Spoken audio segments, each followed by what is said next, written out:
m'appelle Jérôme Leduc, je suis exploitant sur la commune de Saint-Viaud en production porcine et production de céréales pour nourrir mes animaux qui sont alimentés grâce à une fabrique d'aliments à la ferme sur laquelle je transforme tous les végétaux qui sont récoltés sur l'exploitation. Donc l'exploitation fait 230 hectares et en culture, on est une culture assez variée avec du maïs grain, des céréales comme le blé, du triticale, de l'orge et des protéines végétales comme de la févrole ou des pois de printemps. Nous sommes ici sur une petite parcelle d'1,5 hectare sur laquelle j'ai implanté un pois de printemps. Un pois de printemps qui a été semé en semis direct, en technique de semis direct, après un couvert végétal d'avoine brésilienne et de facélie. Le précédent de l'avoine, c'était une orge et l'antéprécédent était un blé. Sur cette parcelle que je cultive depuis mon installation, qui était exploitée auparavant par mon père, j'ai remonté un petit peu mes archives pour savoir quand est-ce que j'avais ressorti une charrue la dernière fois, et c'était en 2012.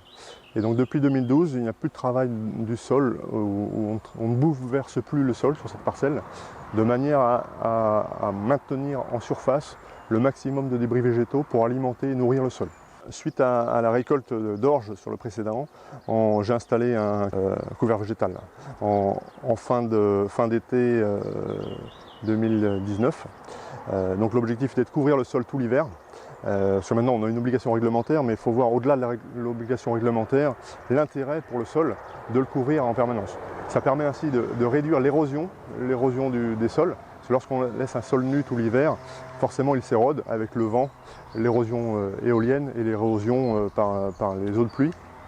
Donc lorsqu'on implante comme ça un couvert végétal, ça permet de stabiliser le sol, de le nourrir, les racines occupent le terrain et ça permet de préparer aussi la culture suivante. J'ai reçu en début avril, c'était pas le 1er avril, mais c'était presque le 1er avril, par la Chambre d'agriculture un slip tout blanc. Et le but de l'opération, c'était de le planter ou de l'enterrer dans une parcelle pour essayer de comprendre et puis de voir comment se comportait la vie du sol. Donc ce slip, je l'ai planté le 9 avril. Et pour moi, donc c'était une première. J'avais déjà entendu parler de cette opération. J'avais jamais fait la démarche de le faire. Et puis là, c'était l'occasion, suite à une adhésion à un groupe qui vient de se monter sur l'agriculture de conservation des sols.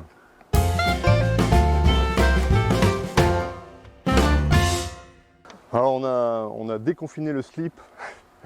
Aujourd'hui, nous sommes le 28 mai. Donc ça fait à peine 2 mois. Le slip s'est décomposé et a été vraiment consommé par les organismes du sol, les micro-organismes, les bactéries, les champignons et tous les petits animaux qui peuvent se trouver dans le sol. Et donc on voit que le slip qui était auparavant tout blanc intègre s'est transformé en lambeaux.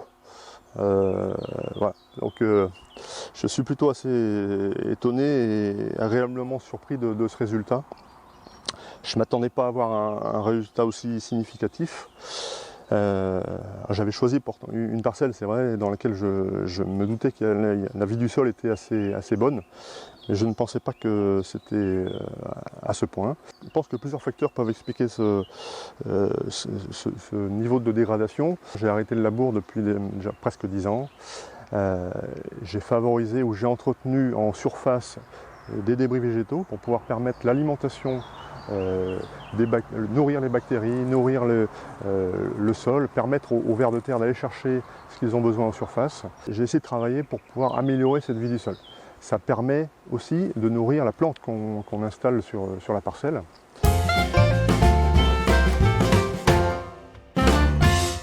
Ce résultat me conforte dans les pratiques que j'ai mis en place il y a près d'une dizaine d'années maintenant. Il y a encore des marges de progrès assez importantes parce que juste après la récolte, c'est-à-dire maintenant autour de mi-juillet, il est fréquent qu'on rencontre quelques difficultés pour implanter les couverts végétaux.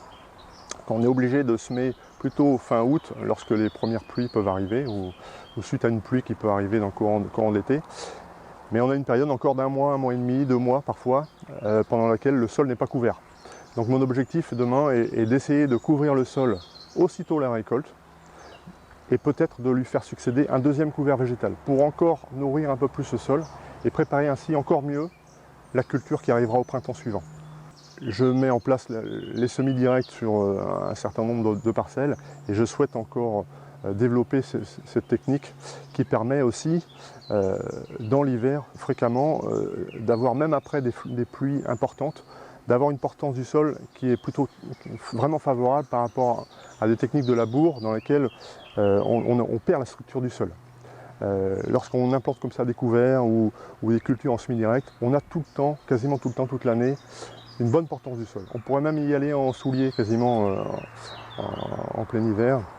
Et tout ça, c'est dû aussi aux vers de terre qui prennent leur place et qui travaillent le sol. C'est eux qui permettent de gérer aussi les excès d'eau. Ils créent des canaux dans la terre, et ça permet ainsi d'alimenter les nappes et les ressources plus souterraines.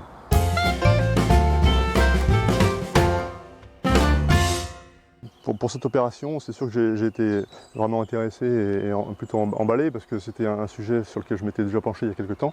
Je n'avais pas forcément pris l'initiative de le faire. Et à cette occasion-là, j'en ai profité pour inviter aussi des scolaires à faire la même chose chez eux pendant la période de confinement, dans leur jardin. Je crois que c'était assez ludique, c'était plutôt sympathique d'essayer de voir un peu ce qui se passe en dessous de la pelouse du jardin. Et donc pour nous, agriculteurs, qu'est-ce qui se passe sous le sol? Moi, j'ai hâte de reproduire cette opération, qui est plutôt relativement simple et aisée à conduire. J'ai quelques parcelles que j'ai pu reprendre il y a quelques années, dans lesquelles j'ai des difficultés à faire pousser des céréales ou des cultures. Et je me doute que la vie du sol n'est pas très développée.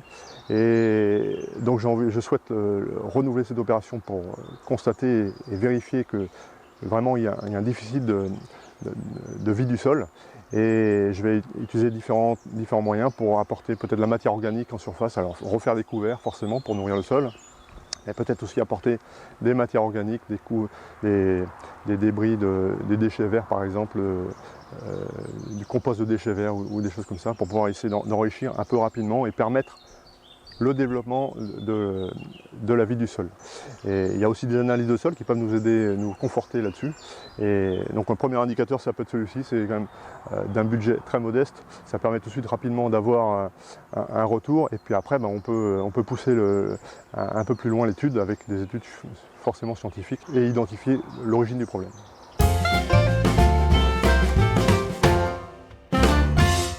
J'ai adhéré à un groupe qui s'appelait Ecophyto dans les années 2004-2005, et l'objectif était de réduire les phytosanitaires. Donc suite à ça, on a eu une émulation importante sur les techniques culturales qui permettaient d'améliorer et de résoudre ces problématiques. Il y a 6 mois, j'ai adhéré à un nouveau groupe, un groupe d'agriculture de conservation des sols.